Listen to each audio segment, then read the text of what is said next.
بسم الله الرحمن الرحيم والتين والزيتون وطور سينين وهذا البلد الأمين لقد خلقنا الإنسان في أحسن تقويم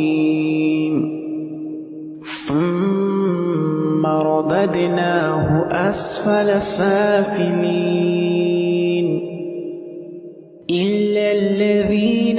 آمنوا وعملوا الصالحات فلهم أجر غير ممنون فما يكذبك بعد بالدين أليس الله بأحكم الحاكمين